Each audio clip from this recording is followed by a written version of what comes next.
Hello, Algebra 1 students. We are in week 4 of our function booklets. We are doing literal equations and sequences.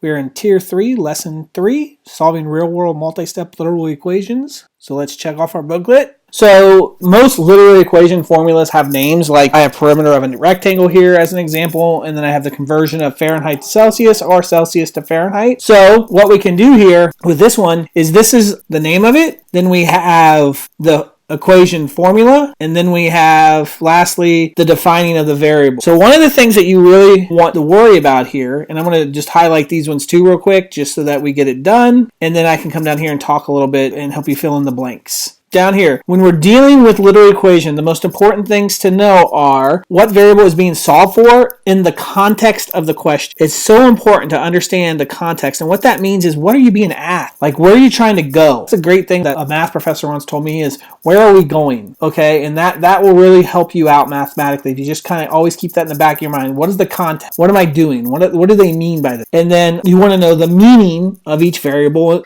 in the equation. You can't solve for a variable if you don't know what it means, especially if you're dealing with a real-world situation. So up here, we're told what they mean. What if I was told that the perimeter of rectangle is 100 units and that the length of that rectangle is 12 units? Can I find the width? Well, you absolutely can. How would I do that? Well, you plug and chug. If you know that P is 100, plug the 100 in for the P, and then you plug the 12 in for the L. So I would get 100 equals 2 times L, which is 12, plus 2W. Then I would get, here's my balancing point, 100 equals, well, 2 times 12 is 24, plus 2W. So now I want to subtract my 24 from both sides, and I get 76 over here. These cancel, and I have 2W over here. Ooh, I'm running out of space, I might have to shrink it. So now I have 76 on one side and 2W on the other. So to get the W by itself, I got to divide both sides by 2. These 2 cancel. So I'm left with W on this side. And 76 divided by 2 is 38.